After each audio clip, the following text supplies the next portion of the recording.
फिर की मछली धूप में, तब उसे सागर का पता चलता है, क्योंकि इतनी दूरी तो चाहिए पता चलने के लिए।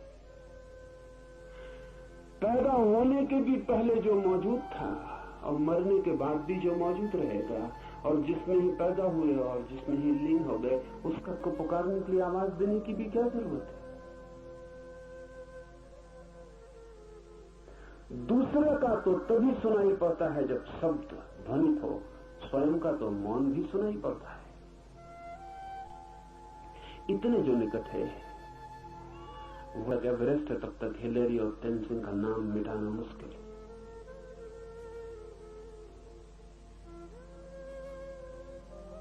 अभी चांद की इतनी दौड़ चलती थी, तो बड़े मजे की बात है कि चांद पर हम क्या छोड़ आए।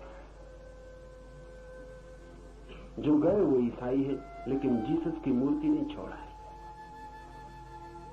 झंडा छोड़ा है अमेरिका खाते हैं। सब पा लेते हैं और सब व्यर्थ हो जाता है। खोज पूरी हो जाती है और पूरे होते ही नकार हो जाता है, सब शून्य हो जाता है। हाथ में आते ही सब चीजें मिट्टी सिद्ध होती हैं, दूर सब सोना मालूम पड़ती हैं। जितनी हो दूरी उतना स्वर्ण शुद्ध मालूम पड़ता है। जैसे जैसे पास आता है अशुद्ध होने लगता है, और पास आता है मिट्टी होने लगता है। जिन्होंने कथा मिदास की है, कथा में बड़ा व्यंग है। कथा है कि मिदास ने ऐसी सिद्धि पा ली, ऐसा वरदान पा लिया कि जो भी छुए सोना हो जाए। हम सब मिदास से उल्टे हैं, जो भी छुए मिट्टी हो जाए। लेकिन बड़ा मजा है, मिदास भी मुश्किल में पड़ गया था, तो हमारी मुश्किल का तो क्या अंत। मिदास जो भी छूता है सोना हो जाता। उसने अपनी पत्नी को छुआ, वो सोना हो गया। उसने भोजन छुआ, वो सोना हो गया। उसने पानी पीने को उठाया, ओंठ तक पानी गया और सोना हो गया। मरा मिदास, बड़ी मुश्किल में पड़ गया, क्योंकि सोने से प्यास नहीं बुझी थी। और कितनी ही लोग बातें करें, कनक जैसा शरीर, स्वर्ण जैसा शरीर, सोने के शरीर से कोई तृप्ति होने वाली नहीं। कोई कितनी कहे कि मेरी प्रेसी का जो काया है कनक काया, स्वर्ण काया, लेकिन हो जाए तब पता चले। तब सिर धुने बैठती थी, ये क्या हो गया, तो वही काया बेहतर थी। वो मिदास इस मुश्किल में पड़ गया, कवियों की बातों में आ गया, वरदान मांग बैठा। पत्नी हो गई सोने की, पानी सोना हो गया, भोजन सोना हो गया। लोग उससे भागने लगे, खुद के बेटी बेटी दूर रहने लगे, कहीं वो छू न दे, कोई मित्र पास न आए कि कहीं छू न दे। मिदास अकेला हो गया, भरा पूरा जगत था उसका, सम्राट था, अकेला हो गया। वजीर पास न आए, सदा एक फासला रखें कि बचने का उपाय रहे, भागने की सुविधा रहे, अगर वो छू ही दे। और मिदास भूखा मरने लगा, पानी मिले ना, भोजन मिले ना। वो चिल्लाने लगा, चीखने लगा कि भगवान वापस कर दे। वही ठीक था। ये तो वरदान अभिशाप हो गया। मिदास की यह हालत हो गई, सब चीजें सोना होने लगी। तब हमारी क्या हालत होगी जब जो भी छूते मिट्टी हो जाते। पत्नी दूर थी तो सोने की मालूम पड़ती थी, जिस दिन विवाह किया उसी दिन मिट्टी की होनी शुरू हो गई। 2-4 साल बाद मिट्टी रह जाती, कुछ नहीं है, सब चीजें मिट्टी हो जाती, जो भी छुए मिट्टी हो जाती। जिस दिन आपको यह अनुभव होता है कि सब दौड़ व्यर्थ है, उस दिन आप उसी जगह खड़े रह जाते हैं जहां परमात्मा है।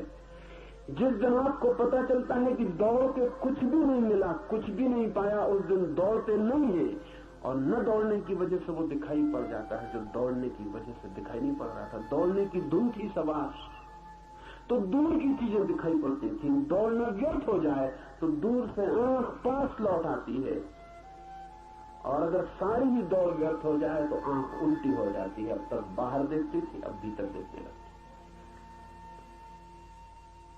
दर्पण घूम जाता है जब संसार में देखने योग कुछ भी नहीं लगता, पाने योग कुछ भी नहीं लगता, खोजने योग कुछ भी नहीं लगता, जब संसार वासना नहीं रह जाती।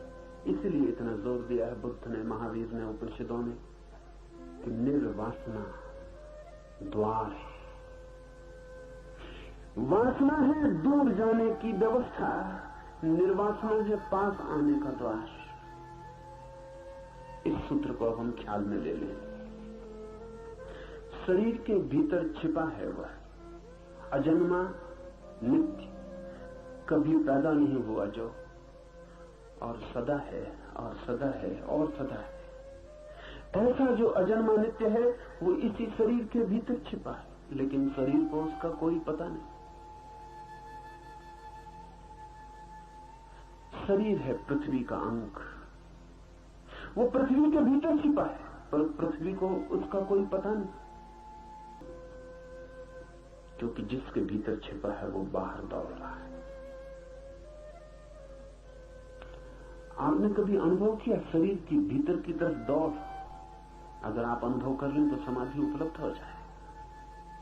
आपने शरीर की बाहर की तरफ दौड़ अनुभव की है?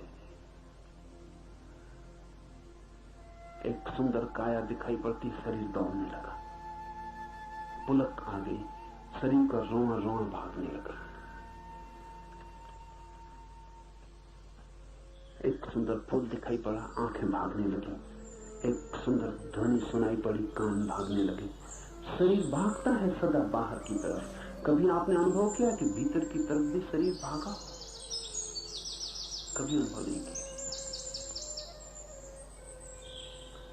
तो शरीर को पता भी कैसे चले कि कौन भीतर छिपा है, जहां शरीर जाता ही नहीं, जहां शरीर कभी देखता नहीं, सुनता नहीं, खोजता नहीं, शरीर को पता कैसे चले? शरीर अपरिचित रह जाता है उससे ही जिसका वो शरीर है।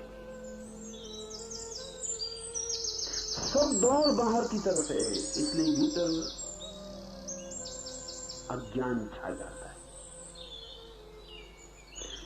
ये सूत्र अनेक अनेक द्वारों से एक ही बात की पुनरुक्ति है। वायु के भीतर जो छिपा है वायु उसे जानती नहीं। मन जिसका शरीर है मन उससे अपरिचित। अहंकार जिसकी देह है अहंकार उसके प्रति अनजान। चित्त जिसका शरीर है, अक्षर अव्यक्त जिसका शरीर है, वो भी उसे जानते नहीं जो भीतर छिपा है। मृत्यु भी उससे अपरिचित रह जाती है जिसकी मृत्यु घटित होती। जो मरता है, इधर अजीब वाक्य है, क्योंकि जो मरता है मृत्यु उससे अपरिचित रह जाती। जो मरता है वो मरता ही नहीं। मृत्यु जब घटती है तो कौन मरता है? कोई भी नहीं मरता, क्योंकि शरीर सदा से मरा हुआ है, उसके मरने का कोई उपाय नहीं। और शरीर के भीतर जो छिपा है वो सदा से अमृत है, उसके मरने का कोई उपाय नहीं, सिर्फ संबंध टूटता है। अमृत का और मृत का संबंध टूटता है मृत्यु में, लेकिन मृत्यु इतने निकट भी आके उससे अपरिचित रह जाती है वो जो अमृत है। इसलिए तो हम कितनी बार मर चुके और हमें अब तक पता नहीं चला कि हमारे भीतर वो भी है जो मरता नहीं। इस अपरिचय की प्रक्रिया ही यही है कि निकट आके भी भीतर देखना नहीं हो पाता, देखना बाहर ही होता रहता है। मरता हुआ आदमी देखे, मरने को पड़ा है लेकिन बाहर ही देखता रहे, अभी भी भीतर जाने का मन नहीं हो रहा उसका।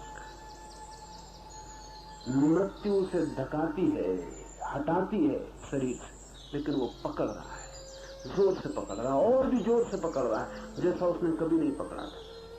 इसलिए वृद्ध आदमी कुरूप हो जाते हैं, जवान सुंदर मालूम पड़ते हैं। उसका कारण गहरे में शरीर ही नहीं है। जवान शरीर को पकड़ता नहीं, अभी आश्वस्त है। बूढ़ा शरीर को पकड़ने लगता है, उस पकड़ने से सब कुरूपताएं पैदा हो जाती। बूढ़ा डरने लगता है कि अब मरे, अब मरे, अब मौत करीब है। जितना मौत से डरता है उतना जीवन को जोर से पकड़ता है, और जितना जोर से पकड़ता है उतना ही जीवन कुरूप हो जाता है। बच्चे इतने प्यारे लगते हैं, पकड़ते ही नहीं बिल्कुल, अभी उन्हें पता ही नहीं कि मौत भी है। पशु पक्षी देखे,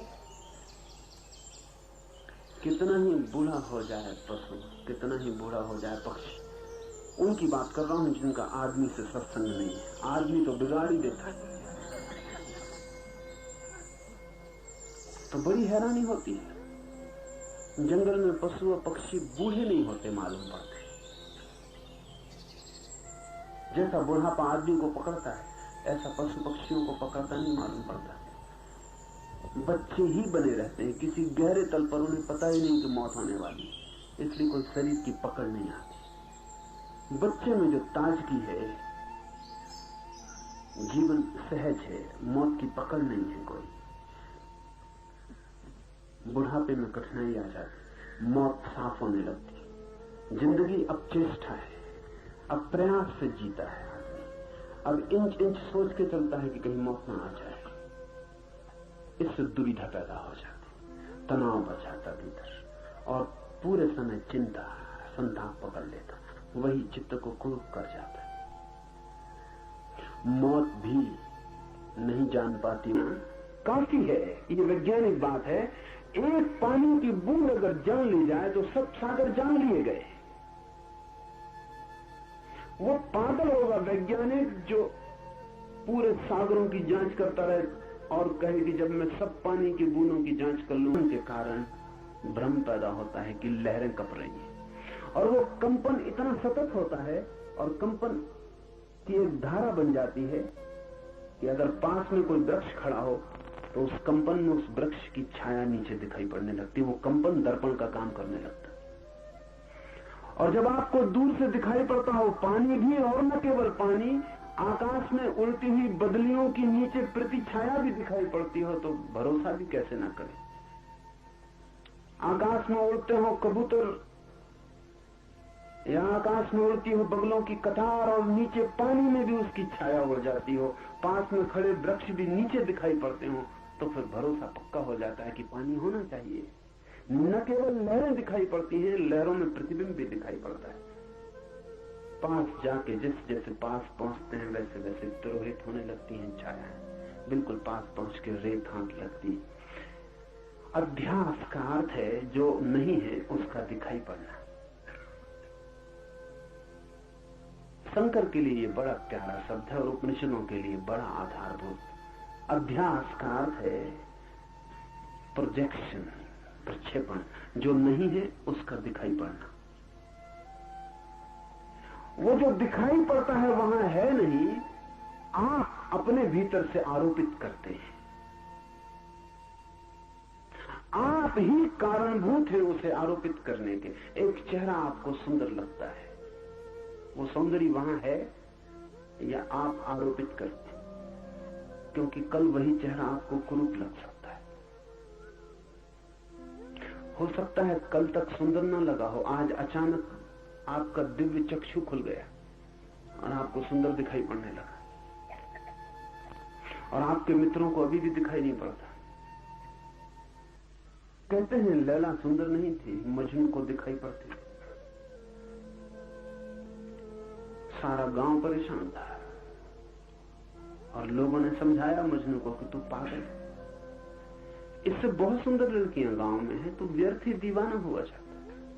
तो कहा है मजनू ने कि लैला को देखना हो तो मजनू की आंख चाहिए। ये अध्यास है। सवाल लैला नहीं, सवाल मजनू की आंख है। सवाल वो नहीं है जो दिखाई पड़ रहा है, सवाल वो है जो देख रहा है। तो मजनू ने कहा मेरी आंख से देखो तब तुम्हें लैला दिखाई पड़ेगी। लेकिन इसमें खतरा है, मजनू की आंख से दिखाई पड़ेगी। अगर सच में मजनू की आंख उधार मिल जाए तो लैला जैसी मजनू को दिखाई पड़ती वैसी आपको दिखाई पड़ेगी। आंख भी एक चश्मा है, चश्मे के रंग उतर जाते हैं विषयों पर। आपकी सारी इंद्रियां प्रक्षेपण कर रही हैं। आप चारों तरफ अपने तरफ एक जगत निर्माण कर रहे हैं। आपका मन केवल ग्राहक नहीं है, निर्माता है। आप बना रहे हैं एक दुनिया अपने चारों तरफ, सौंदर्य की, सुगंध की, इसकी उसकी, आप एक दुनिया निर्मित कर रहे हैं। ये दुनिया वैसी नहीं है जैसी आप देखते हैं, ये आप पे निर्भर है। और आप बदल जाते हैं तो दुनिया इसलिए तो बदल जाती है। जवान दूसरी दुनिया देखता है, बूढ़ा दूसरी दुनिया देखता है, बच्चे दूसरी दुनिया देखो। क्या फर्क क्या पड़ जाता, दुनिया वही है, लेकिन बच्चों के पास वो आंख नहीं है जो जवान के पास। बच्चे भी कंकड़ पत्थर बीन रहे, रंगीन होना काफी है। जवान कहता फेंको भी इनको, इनमें क्या रखा, इनकी कीमत क्या है। जवान के लिए अर्थ मूल्यवान हो गया, धन समझ में आने लगा। अब सिर्फ कंकड़ पत्थर बीनने से काम नहीं चलेगा, तितलियों के पीछे दौड़। उसकी पत्नी ने कहा माफ करें, आप भूल रहे हैं, पीरे और था, पेरिस तो वही है। हाँ, पेरिस तो अब भी वही है। जवान की आंख से देखें, पेरिस अब भी वही। पेरिस क्या बदलता है, लोग बदल जाते, दृष्टि बदल जाती। दृष्टि के बदलने से अगर जगत बदल जाता है तो समझना कि आपने जो जाना था वो अध्यास था, वो दृष्टि की वजह से पैदा हुआ था, वो जगत नहीं था। क्या ऐसा भी कोई उपाय है कि बिना दृष्टि के जगत देखा जा सके? अगर हो तो ही जगत देखा जा सकता है, नहीं तो नहीं। दृष्टियां अध्यास है, इसलिए ख्याल रखें, दर्शन का मतलब दृष्टि नहीं है। दर्शन का मतलब है वैसी अवस्था जब सब दृष्टियां शांत हो जाती, कोई दृष्टि नहीं रह जाती, तब देखना। जब अपनी कोई आंख नहीं रह जाती थोपने को, और अपना कोई भाव नहीं रह जाता आरोपित करने को, अपनी कोई आकांक्षा नहीं रह जाती, मरुस्थल को तब देखना जब भीतर कोई प्यास नहीं होती। फिर मरुस्थल धोखा नहीं दे सकता, प्यास की वजह से धोखा हो जाता। पानी की चाह होती है और नहीं मिलता तो चाह और बढ़ जाती है, और जब चाह ज्यादा बढ़ जाती तो मन विक्षिप्त हो जाता है, और जो नहीं है उसे भी मानने का मन होने लगता है। लेकिन एक ऐसी स्थिति भी है जब सब दृष्टियां छीन हो जाती और दर्शन का उदय होता है। कब होती हैं दृष्टियां छीन? दृष्टियां तभी छीन होती हैं जब सभी वासनाएं छीन हो जाती, क्योंकि हर दृष्टि वासना का खेल है, वासना का फैलाव है। तो सूत्र कहता है देह इंद्रियां आदि अनात्म पदार्थ हैं, इनके ऊपर में मेरा ऐसा जो भाव होता है वो अध्यास है। इसलिए बुद्धिमान को ब्रह्मनिष्ठा द्वारा इस अध्यास को दूर करना चाहिए।